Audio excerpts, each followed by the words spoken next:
Reciban un saludo fraterno, queridos hermanos y hermanas. Bienvenidos a este espacio de oración con la palabra de Dios, llamado Lección Divina. Les habla su hermana y amiga Estefania Balota, administradora de este canal Audioteca Católica. Y enos aquí nuevamente un día más para compartir esta buena noticia de la palabra de Dios, hoy del Evangelio que nos propone la liturgia de este viernes de la segunda semana de Pascua. Si es primera vez que me visitas aquí en el canal, debo decirte que abajo en la casilla de descripciones encontrarás el enlace para entrar y realizar el curso completo de Lección Divina totalmente gratuito. Eso te ayudará a profundizar los conocimientos, a entender muchas cosas de por qué las hacemos, para qué las hacemos. Entonces, aprovéchalo porque es muy valioso que tengas esos basamentos teóricos. Bien, vamos a comenzar esta práctica de hoy recordándote lo importante que es el dedito arriba para este video, para que así la plataforma YouTube nos promueva a muchas más personas. Sin más preámbulos, comencemos con la oración. En el nombre del Padre, del Hijo y del Espíritu Santo. Amén. Espíritu Santo, ilumina nuestro entendimiento para que al leer o estudiar la Sagrada Escritura sintamos la presencia de Dios Padre que se manifiesta a través de tu palabra. Abre nuestro corazón para darnos cuenta del querer de Dios y la manera de hacerlo realidad en nuestras acciones de cada día. Instrúyenos en tus sendas para que, teniendo en cuenta tu palabra, seamos signos de tu presencia en el mundo. Amén. Bien, y entramos al primer paso de la lección divina que nos lleva a la lectura. Te invito a que abras tu Biblia en el Evangelio de San Juan, en el capítulo 6, y vamos a leer desde el versículo 1 al versículo 15. Ve siguiendo la lectura desde tu Biblia mientras yo voy leyendo en voz alta. Comencemos. En aquel tiempo Jesús se fue a la otra orilla del mar de Galilea, o lago de Tiberíades. Lo seguía mucha gente porque habían visto los signos que hacía curando a los enfermos.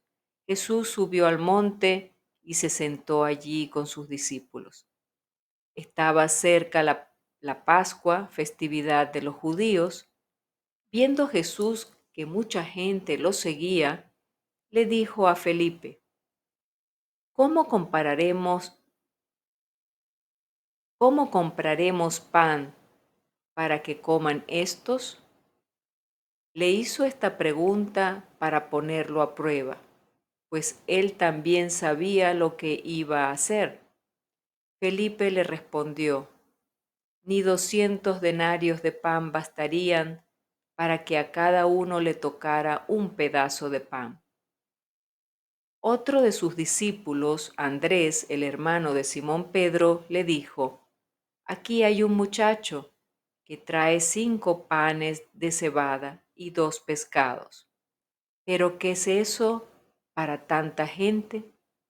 Jesús le respondió: Díganle a la gente que se siente.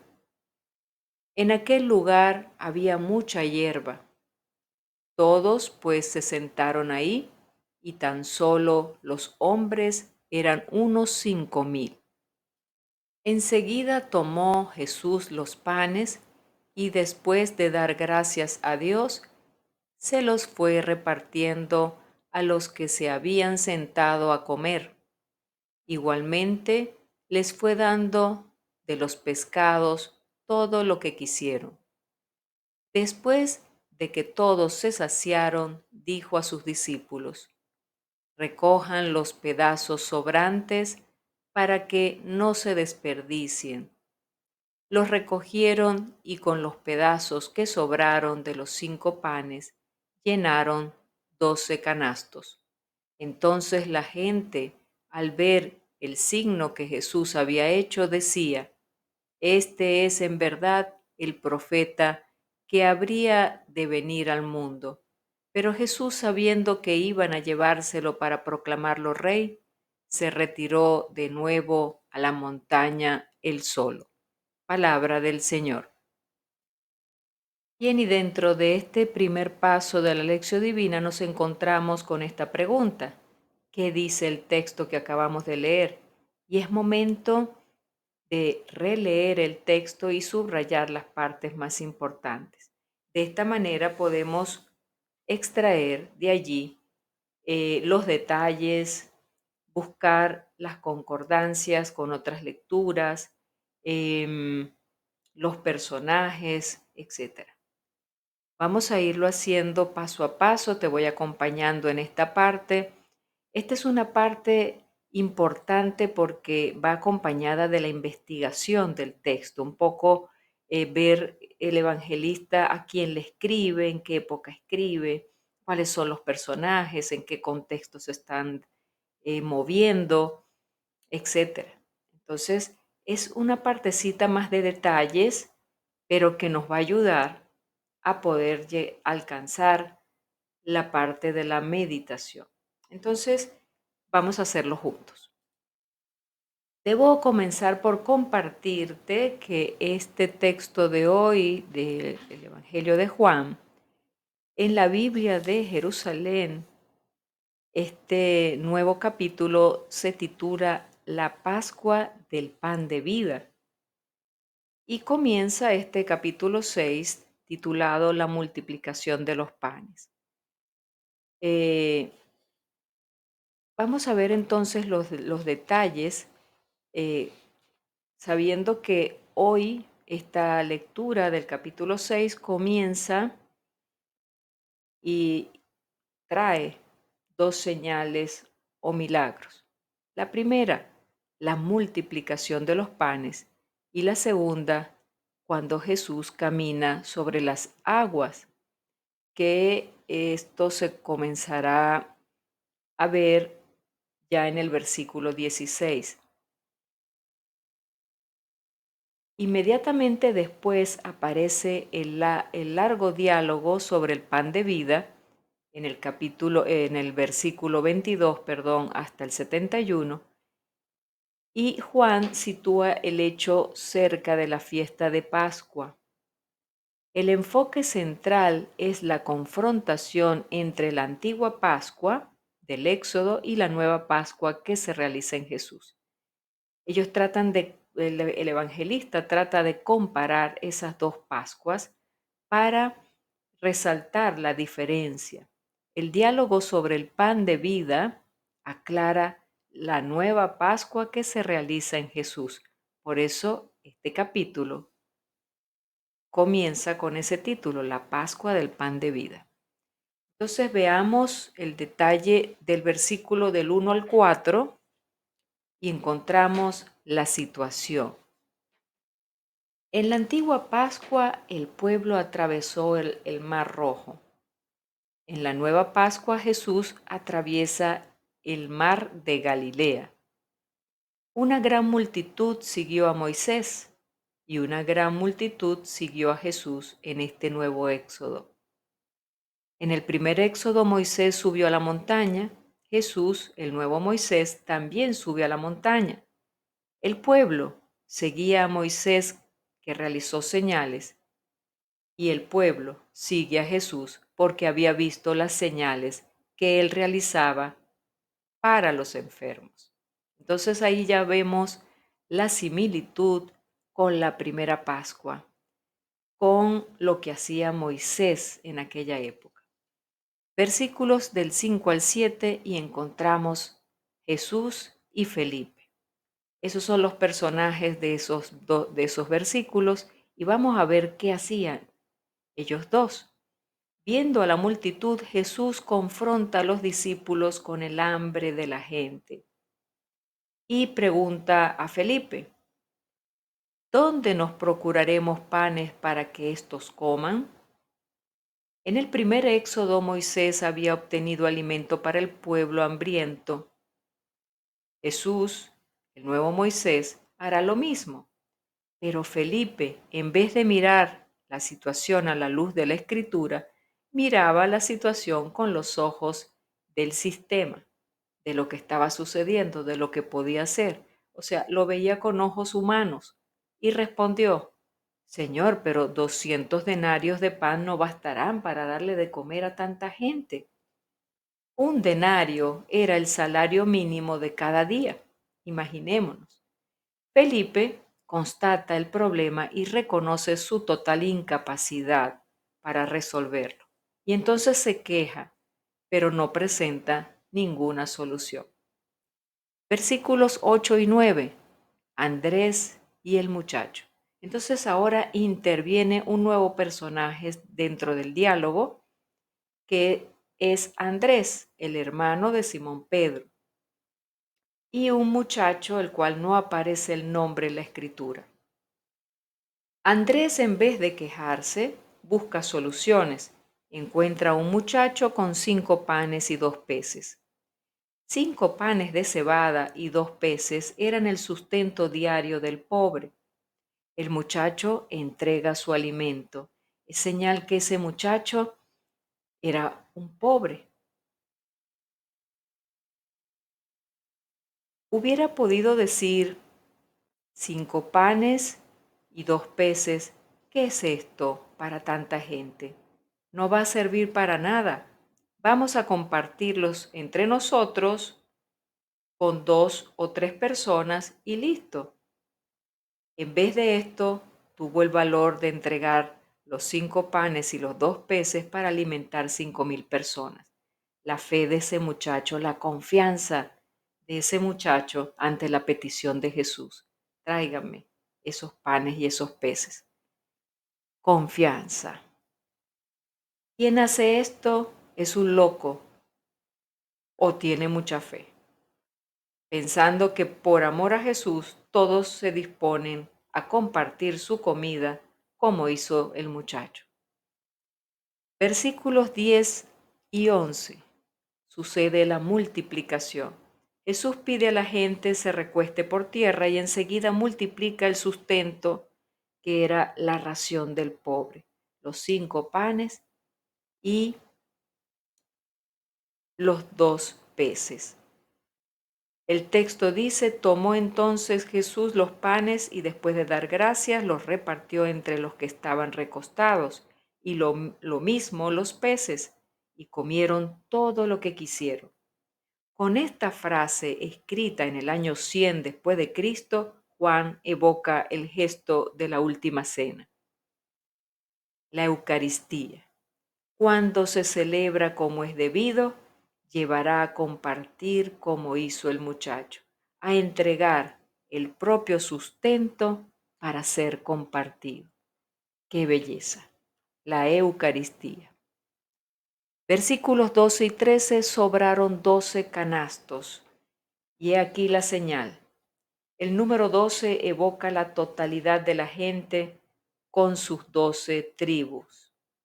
Juan no informa si sobraron peces.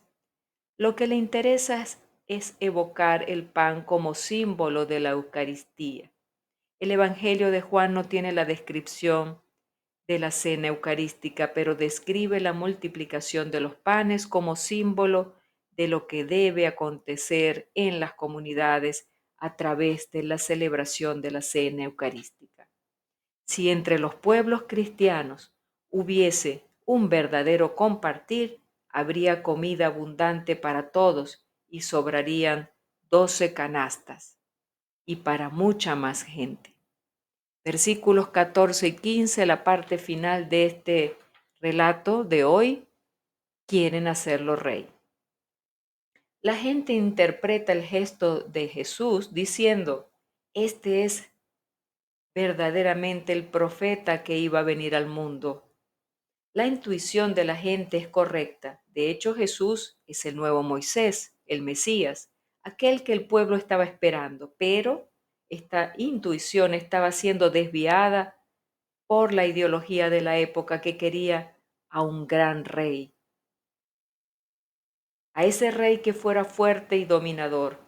Por esto, viendo la señal, el pueblo proclamaba a Jesús como Mesías y avanza para hacerle rey.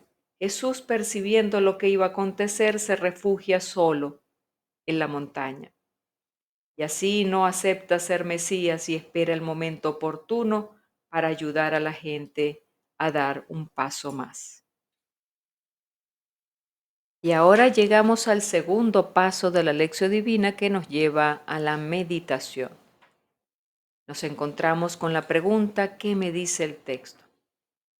Después de haber detallado todas estas cosas que acabamos de comentar de la lectura, algo nos tiene que haber dicho el texto, algo nos tiene que haber recordado, algo se nos debe haber parecido a lo que nosotros hacemos.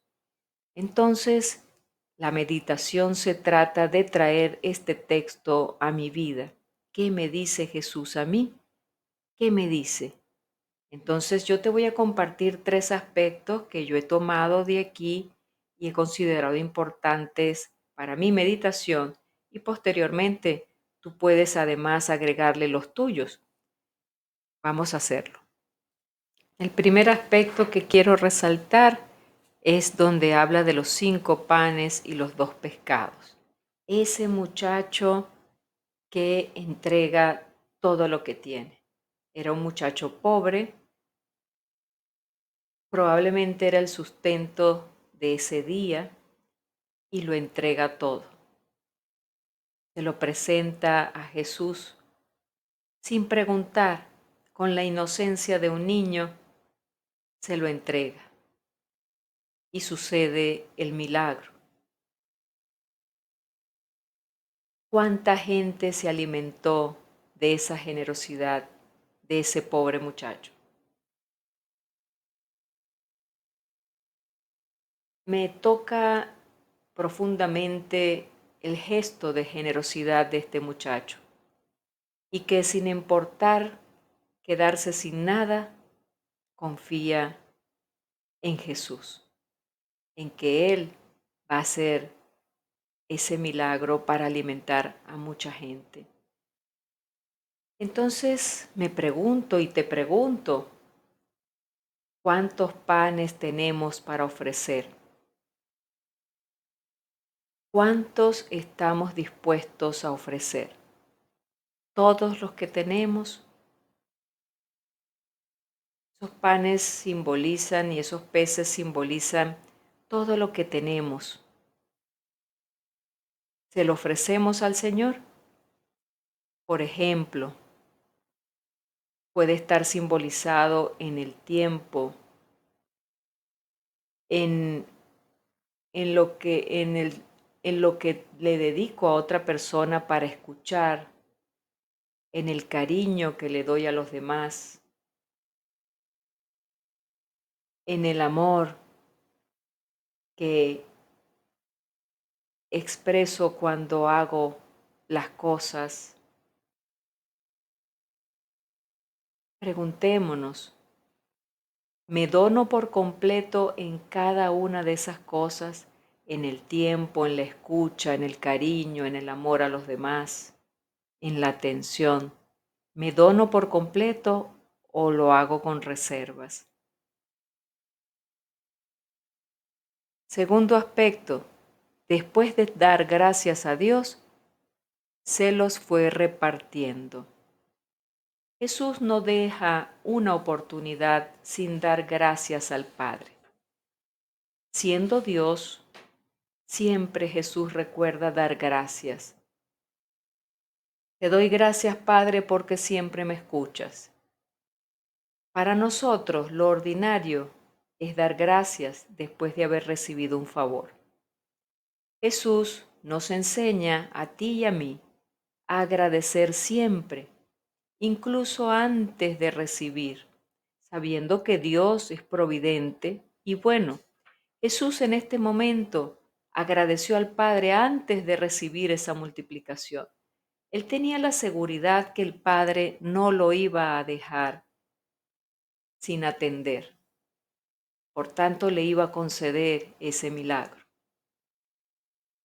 Y confiadamente Jesús le da gracia. Estaba confiado en ese Dios que sabía que era providente y bueno. Preguntémonos tú y yo, ¿acostumbramos a dar gracias por todo lo que nos pasa, inclusive antes de que nos pase, de esas cosas buenas que nos pasan? ¿Damos gracias? Inclusive las pruebas o lo que no entendemos. ¿En esos momentos damos gracias? Recordemos siempre esta frase: el alma agradecida siempre será feliz. Y necesitamos tan poco para ser felices que muchas veces ahogamos la felicidad en un vaso con agua. Tercer aspecto: sabiendo que iban a llevárselo para proclamarlo rey, se retiró él solo. Quedan maravillados, las personas quedan maravilladas con el milagro, preguntándose de dónde salieron tantos panes. Era un milagro. El milagro se hizo presente y por haber presenciado ese milagro lo quieren proclamar rey, pues con Jesús tenían el pan seguro, no iban a pasar hambre. Todos queremos seguridades, todos queremos aferrarnos a lo que nos conforta y nos sacia nuestras necesidades. No queremos andar inciertos por la vida. Y Cristo para ellos era una seguridad. Pero Cristo no quiere ser usado. Por eso se retira. Él no quiere, queridos hermanos, que nos acerquemos por interés. Suena duro, pero muchas veces nos acercamos a Dios, a Jesús, por interés, porque algo nos sucede en la vida y no nos queda otro remedio que acudir al que sabemos que tiene el poder para detener lo malo, para transformar todas las cosas en buenas. Entonces, allí, en la necesidad es cuando reconocemos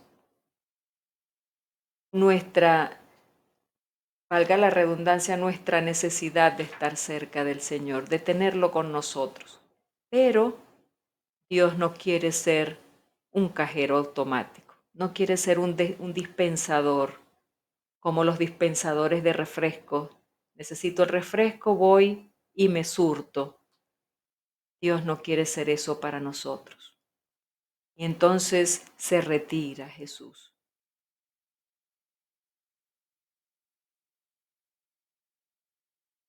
Fíjense, en las máquinas dispensadoras de, de chucherías o de refrescos, ellas reciben monedas y tras colocarle la moneda, obtenemos el refresco o la chuchería que hemos marcado en la máquina. Eso se veía aquí en Venezuela, pero se ve más en el extranjero, en los aeropuertos sobre todo, vemos esas máquinas. Y hago alusión a esas máquinas porque a veces tratamos así a Dios. Ponemos la oración y extendemos la mano para recibir lo que hemos pedido. Es un toma y dame. Y Dios no quiere ser tratado así. A veces queremos obtener de Dios lo que queremos. Preguntémonos, ¿busco a Jesús solo por interés o porque es mi modelo de vida, porque es mi camino, porque es mi amor, porque es mi ejemplo de servicio, porque es el que me acompaña y el que es la fuente de la que yo bebo el agua de vida. ¿Quién es Jesús para ti? ¿Por qué buscas a Jesús? Lo mismo me pregunto yo. Es bueno meditarlo. Tercer paso de la lección divina, la oración. Hemos llegado al momento de responderle al Señor con una oración, preguntándonos qué me hace decir el texto. Te invito a orar conmigo y luego formules tu propia oración. Recuerda anotarla en tu cuaderno espiritual.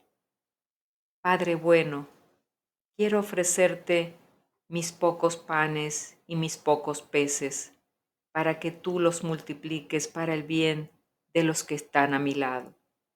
Quita de mí ese miedo a perder, quita de mí ese miedo de gastar mi vida por los demás.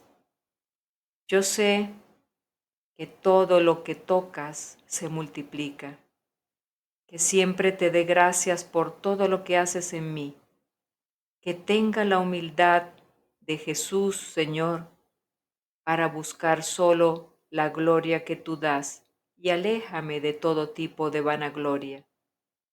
Te lo pido en nombre de Cristo Jesús. Amén. Cuarto paso de la lección divina, el propósito. Llevar a la práctica, convertir en acción lo que he meditado. ¿A qué me invita hoy Jesús con este evangelio? ¿Qué me ha tocado? ¿Qué corrección debo plasmar en mi vida? Probablemente el Señor me ha interpelado en la forma como me relaciono con Él. Probablemente me ha interpelado en la generosidad, en darme sin reservas. Puede ser que en ese gesto de darme sea un poco mezquino o mezquina. Entonces el Señor me está pidiendo hoy que me entregue por completo, que Él se encargará de los demás. Probablemente el Señor me está interpelando en que recuerde siempre dar gracias antes de recibir cualquier beneficio, porque el dar gracia antes de recibir cualquier beneficio es tener la seguridad de que me estoy refiriendo o dirigiendo a un Dios que es bondadoso y que sabe lo que es bueno para ti y para mí. Entonces, ¿a qué nos invita hoy Jesús con este evangelio? Bien, y hemos llegado al final de esta lección divina por el día de hoy. Gracias por haberte quedado conmigo hasta el final. Gracias por compartir el video en tus redes sociales, entre tus amistades y amigos y familiares. Gracias por el me gusta que me has regalado en este video, porque así nos ayudarás a que la plataforma YouTube nos promueva a muchas más personas. Y bien, que tengas un excelente viernes. Te digo hasta la próxima, hasta el próximo lunes, si Dios lo permite. Que tengas un excelente fin de semana y recuerda, el domingo vamos a celebrar la Eucaristía, vamos a la misa con un corazón abierto, dándole gracias a Dios por todo lo que hemos recibido en esta maravillosa semana que hoy está finalizando. Dios te bendiga.